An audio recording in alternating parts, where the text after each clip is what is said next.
Hi friends, இன்றைக்கி நம்ம தேங்காய் சாதம் செய்ய போகிறோம். அது எப்படி செய்யலான்னு பார்க்கலாம். நம்ம தேங்காய் வந்து திருவி செய்ய போகிறதில்ல. பாருங்கள், இந்த மாதிரி அரைச்சி எடுத்து வச்சுருக்கேன். அரை மூடி தேங்காய் தான் அரைச்சி எடுத்து வச்சுருக்கேன். நான் 1 டம்ளர் அரிசிக்கு அரை மூடி தேங்காய் அரைச்சி எடுத்து வச்சுருக்கேன். அதே மாதிரி நீங்களும் யூஸ் பண்ணிக்கோங்க. பாருங்கள், 1/4 மணி நேரம் ஊற வச்சு பாஸ்மதி ரைஸு. நம்ம எந்த அரிசியில் வேணாலும் செஞ்சுக்கலாம். நான் பாஸ்மதி ரைஸ் போட்டிருக்கேன். எண்ணெய் சேர்த்துக்கலாம்.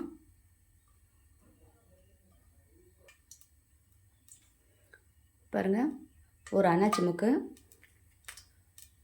ஒரு மராட்டி மொக்கு, ஜாதி பத்திரி நம்ம ஒன்று சேர்க்க வேண்டாம். இதில் வந்து பாதி சேர்த்துக்கிட்டால் போதும். ஒன்று சேர்த்துக்கிட்டோன்னா ஸ்மெல் வேறு மாதிரி வரும், கொஞ்சம் அதிகமாக ஸ்மெல் வரும். 2 பட்டை, 4 கிராம்பு சேர்த்துக்கலாம். கூடவே கொஞ்சம் சோம்பு சேர்த்துக்கலாம்.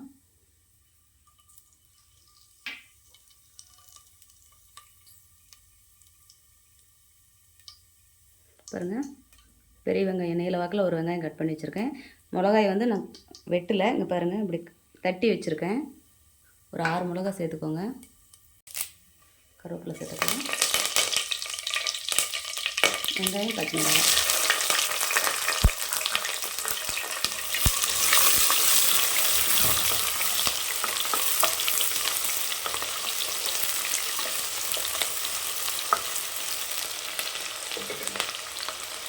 உப்பு சேர்த்துக்கலாம், தேவையான அளவு எடுத்துக்கோங்க.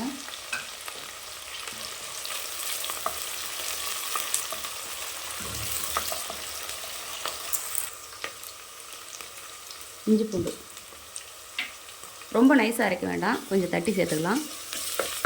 கொஞ்சம் நரன்னு இருந்தால் தான் நல்லாயிருக்கும். நான் தட்டி எடுத்துருக்கேன்.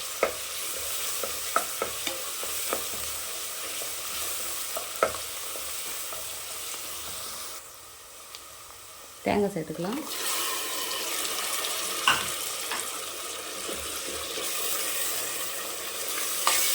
நம்ம மஞ்சள்லாம் சேர்க்கல. மஞ்சள் சேர்க்காம இருந்தோம்னா அது ஒரு கலர் நல்லாயிருக்கும். அதனால் நான் மஞ்சள் சேர்க்கல. பச்சை மிளகாய் மட்டும்தான் காரத்துக்கு.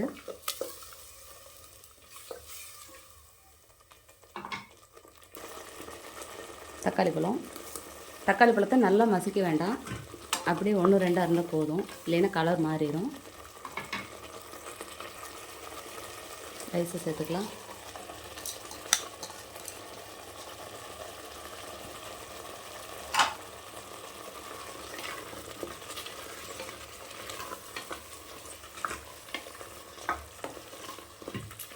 உப்பு காரமெல்லாம் கரெக்டாக பார்த்துக்கோங்க.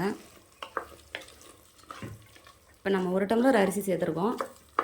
நம்ம வந்து 1/4 டம்ளர் தண்ணி வச்சுக்கிட்டால் போதும். நம்ம இந்த டம்ளரில் தான் அரிசி சேர்த்துருக்கோம். இதில் 1/4 டம்ளர் தண்ணி வச்சுக்கலாம்.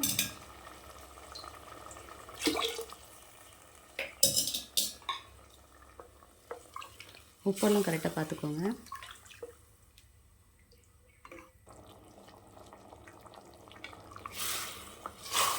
நல்லா கலந்து விட்டுக்கோங்க.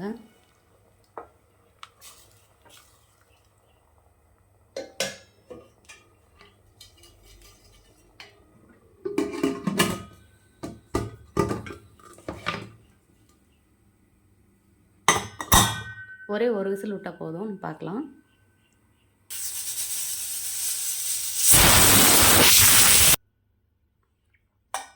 ஓப்பன் பண்ணி பார்க்கலாம்.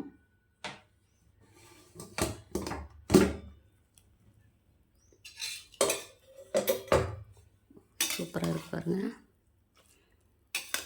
பாருங்கள், அரிசி வந்து ஒன்றோட ஒன்று ஒட்டாமல் பாருங்கள், நல்லா உடையாமல் அப்படியே இருக்குது.